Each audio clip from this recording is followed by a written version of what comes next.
আমি আজকে তোমাদের সঙ্গে ফুলকপির একটা রেসিপি শেয়ার করার জন্য আসছি, যেটাকে বলে ফুলকপির ডালনা। তোমরা মনে হয় কম বেশি সবাই খেয়েছো। যাই হোক, যারা রান্না করতে পারো না তাদের হয়তো একটু উপকারে লাগবে, আর যারা রান্না করতে পারো তারা আমার ভুলটা ধরিয়ে দিবে।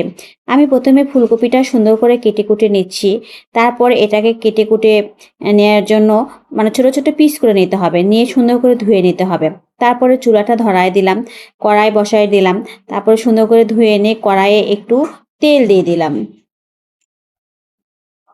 তেল দিয়ে যখন কড়াইটা গরম হয়ে যাবে তখন ফুলকপিগুলো ছেড়ে দিব। ফুলকপিগুলো দেওয়ার পরে একটু হলুদ লবণ দিয়ে একটু সুন্দর করে ঢাকা দিতে হবে। ঢাকা দিয়ে দিয়ে সুন্দর করে একটু ভাজতে হবে, যেন এটাকে সুন্দর করে একটু সিদ্ধ হয়ে যায়। তারপরে মানে অনেকক্ষণ একটু আস্তে জালে ভাজতে হবে, যেন জালটা বেশি না হয়, তাহলে আবার পুড়ে যেতে পারে। তারপরে চলে আসলাম আমি একটু পোলার চাল নিতে, বেশি না, অল্প একটু 1 মুঠ চাল দিব। 1 মুঠ চাল দিয়ে ওটাকে সুন্দর করে একটু ধুয়ে টুয়ে রেখে দিলাম। তারপরে আমি চলে আসলাম, আবার একটু কড়াইটা পরিষ্কার করে নিয়ে তেল দিলাম, পাঁচফোড়ন তেজপাতা দিয়ে আমি আলুগুলো কেটে নিয়েছিলাম। আলুটা আমি তোমাদেরকে দেখাইতে পারিনি আগে। যাই হোক, আলু সুন্দর করে কেটে ধুয়ে টুয়ে নিয়ে কড়াইয়ের মধ্যে দিয়ে দিলাম। এটা একটু হলুদ লবণ দিয়ে ভাজতে থাকবো। আলুটা যখন ভাজা ভাজা হয়ে আসবে সেই পর্যায়ে দিয়ে দিব একটু চালগুলো।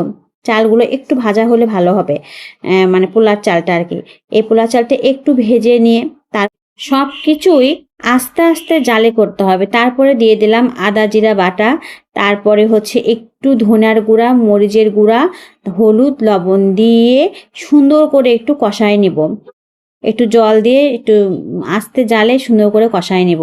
যত সুন্দর করে কষানো হবে খাইতে জিনিসটা সুন্দর লাগবে, আলুটাও সিদ্ধ হয়ে যাবে।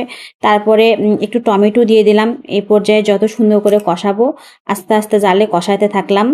কষাইতে কষাইতে যখন তেল বের হয়ে আসবে সে পর্যায়ে দিয়ে দিলাম একটু দারচিনি আর সাদা এলাচ। এটা দেওয়ার পরে আমরা কপিগুলো ছেড়ে দিলাম।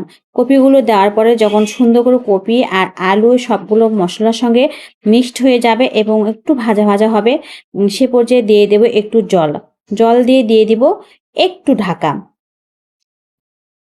আর ঢাকা দিয়ে দিয়ে রান্না করলে দেখবা যে কোনো রান্না অনেক বেশি মজা হয়, এবং জালটা খুব মানে আগুনের তাপটা খুব অল্প দিলে রান্নাগুলো খুব ভালো হয়।